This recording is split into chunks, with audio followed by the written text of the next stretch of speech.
It's crazy what's going on in Australia. You see what's going on in Australia with the lockdowns? No.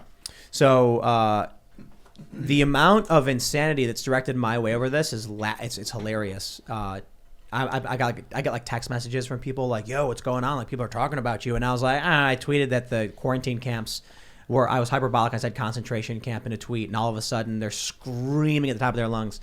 And so someone tweeted a video of the minister of I believe it's the Northeast Territories in Australia. I don't know a lot about Australia, their politics, government, states, or whatever they call them, provinces or states. I think they're states. But he basically said that, I'd like to thank the ADF, which is the Australian military, the Australian Defence Force, for helping transport suspected COVID cases and close contacts to the Howard Springs facility.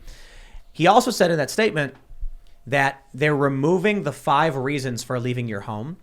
The 5 reasons were exercise, work, medical reasons, getting food, or, if you order something. And he's like, this means they no longer have the 5 reasons and they can only leave for emergency medical procedures. To put it mildly, if you live in these areas, they have announced you can't leave your home to eat.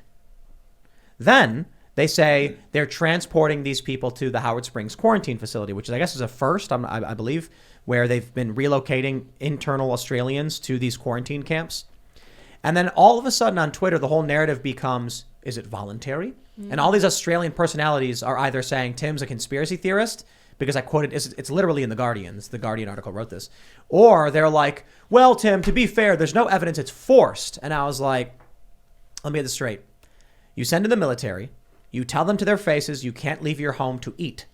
And then you say, but if you'd like to voluntarily come with us to a quarantine facility, we'll give you food. That's not force? There's no scenario in which they are not forcefully relocating indigenous people. And these are people who don't even have COVID. They're close contacts.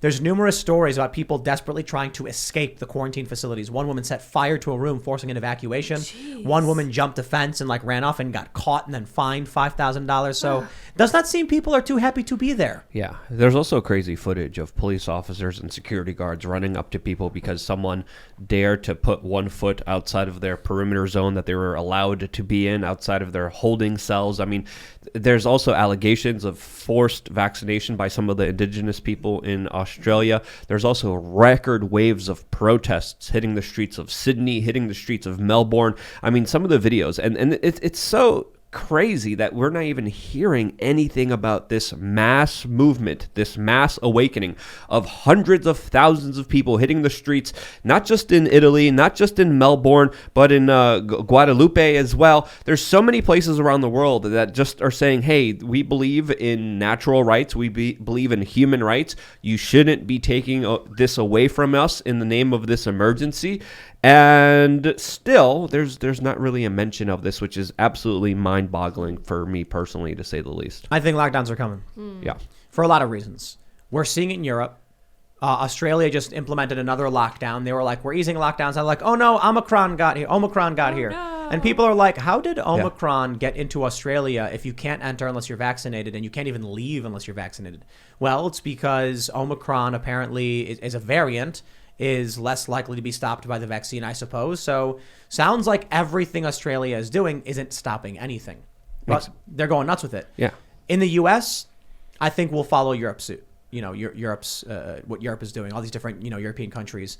I think that the United States you're going to see more and more blue states come up with excuses why they need to reinstate the lockdowns, bring it all back, and conveniently right around an election year. Midterm elections are going to be very important, and they're going to do everything in their power, in my opinion, to try and fortify the election, to put it mildly. Well, Israel and Japan just closed their borders to all foreign visitors.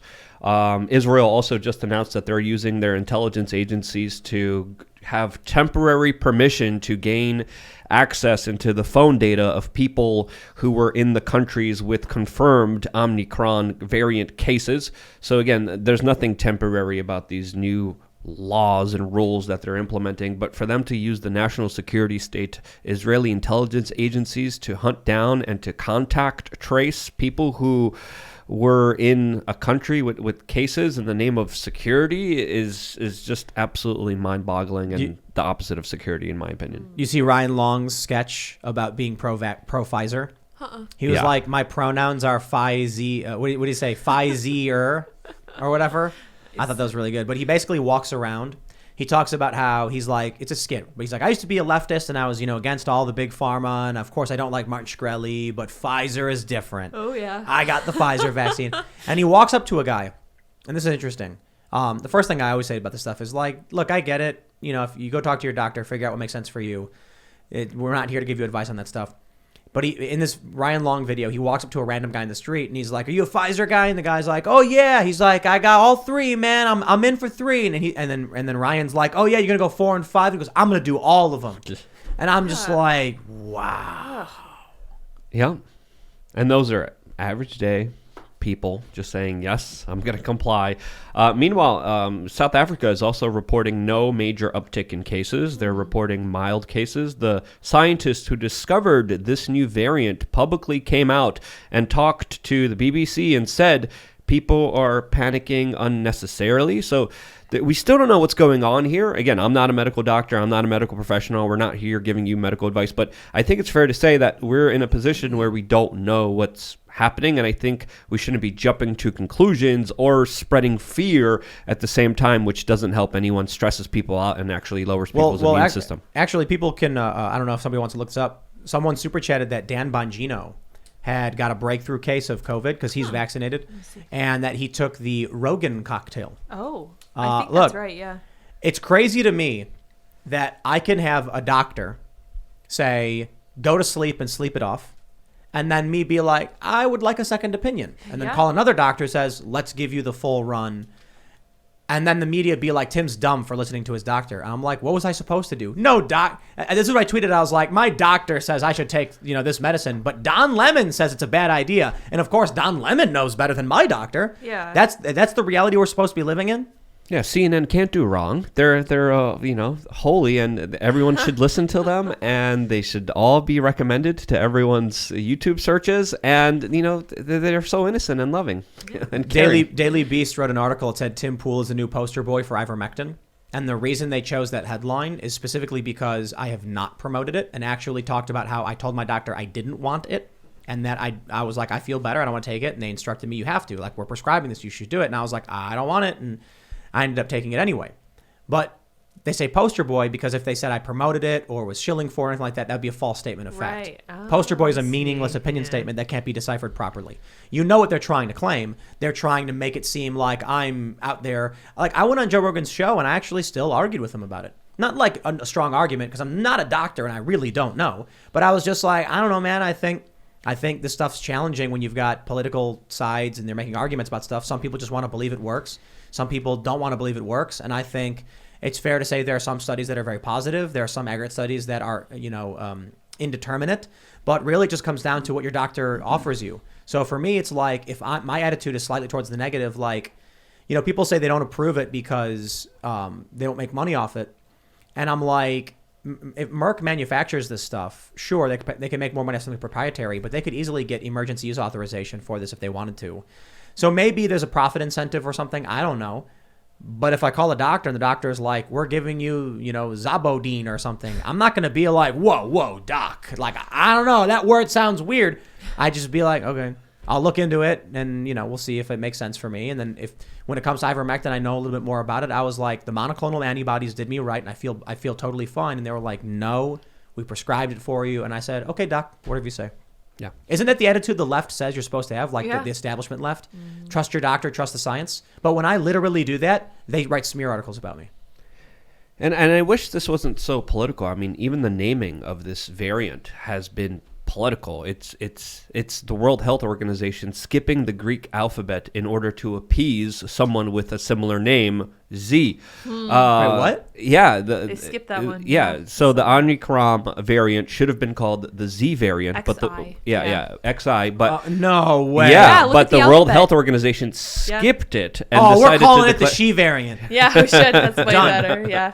So again, when you have such politicization, when you have so many people benefiting off of this. You should be able to ask questions. You should be able to have an open discussion, and we can't.